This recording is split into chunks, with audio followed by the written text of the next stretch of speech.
Friends, TET సిలబస్లో భాగంగా ఈరోజు మనం తెలుగులో 30కి 30 ఎలా సాధించాలో వివరంగా చెప్తాను, వినండి, లైక్ చేయండి ఫ్రెండ్స్. పఠన అవగాహన, అపరిచిత పద్యం లేదా పరిచిత పద్యం ఇస్తారు. తర్వాత 6వ తరగతి నుండి 10వ తరగతి వరకు తెలుగు వాచకాలు ప్రక్రియలు చదవాలి. అంటే పద్యం, గద్యం, లేఖ, తర్వాత కథ, నాటకం ప్రక్రియలు ఉంటాయి, అవన్నీ మనం చదువుకోవాలి. కవులు, రచయితల పరిచయం చదువుకోవాలి. విశేష అంశాలు చదువుకోవాలి. ఇతివృత్తాంతాలు చదవాలి.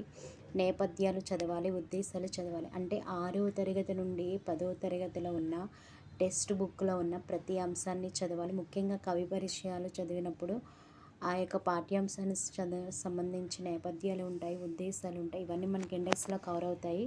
విపులంగా టెక్స్ట్ బుక్లో మనం నేర్చుకోవచ్చు. పదజాలం, అర్థాలు చదవాలి.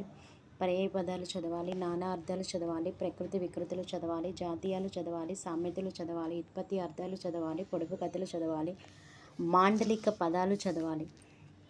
తర్వాత భాషా అంశాలు, వ్యాకరణ అంశాలు చదవాలి. దాంట్లో చూడండి, భాషా అంశాలు మనకి ఏమొస్తాయంటే తత్సమం, తద్భవం, ఆగం, ఆదేశం, నిత్యం, వికల్పం, బహుళం, ధృత ప్రకృతకం, ప్రాతిపదిక, ప్రత్యయం, కళలు, భాషా భాగాలు, విభక్తులు, వర్ణోత్పత్తి స్థానాలు.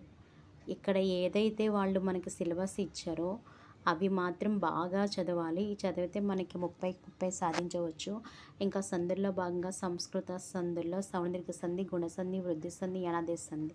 తర్వాత తెలుగులో అత్వసంధి, ఇత్వసంధి, ఉత్వసంధి, ఎడగంప సంధి, ఆమృత సంధి, దురిత టకార సంధి, దురిత ప్రకృత సంధి, సరళాదేశ సంధి, దురిత టకార సంధిలో గసడదవాదేశ సంధులు. ఇవన్నీ మనం చదవాలి. సమాసాల చివరి ద్వంద్వ సమాసం, ద్విగు సమాసం, తత్పురుష, కర్మధారయ, బహువ్రీహి సమాసం, అవిభవ సమాసాలు, ఇవన్నీ మనం చదవాలి. ఛందస్సులో భాగంగా మనకి కంద, సీసము, ఆట వెళ్తే తేటగీత అవి చదవక్కర్లేదు. ఇక్కడ మనకి ఏవైతే మెన్షన్ చేస్తారో అవి మాత్రమే చదవాలి. ఉత్పలమాల అడిగారు, చంపకమాల, శార్దూల, మత్తేపం అడిగారు. కాబట్టి ఛందస్సులో ఈ 4 పద్య లక్షణాలు మనం నేర్చుకుంటే సరిపోతుంది. ఉత్పలమాల గురించి మొత్తం నేర్చుకోవాలి. చంపకమాల నేర్చుకోవాలి. ఈ 4 మాత్రం బాగా చదవాలి.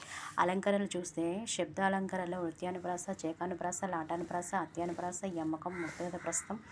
అలంకరణలో మళ్ళీ అర్ధాలంకారాలు, ఉపమాన అలంకారం, రూపకాలంకారం, ఉత్ప్రేక్ష, అతిశయోక్తి అలంకారాలు చదువుకోవాలి. క్రియలు వచ్చేపటికి క్వార్థం, చిత్రార్థకం చదువుకోవాలి. వాక్య భేదాలు వచ్చేపటికి సామాన్య, సంయుక్త, సంశ్లిష్ట, ఆచార్యార్థక, ప్రశ్నార్థ, కర్తరీకరమణి, వ్యతిరేక వాక్యాలు, ప్రత్యక్ష పరోక్ష వాక్యాలు, కథనాలు, ఇవన్నీ కూడా బాగా చదువుకోవాలి. వీటిని దాటి మనకి రావు. కాబట్టి ఈ యొక్క సిలబస్ మనకి ఏవైతే ఇచ్చారో వీటిని line to line text book 6th నుంచి 10th వరకు ఎవరైతే చదువుతారో వాళ్ళకి 30కి 30 మార్కులు వస్తాయి.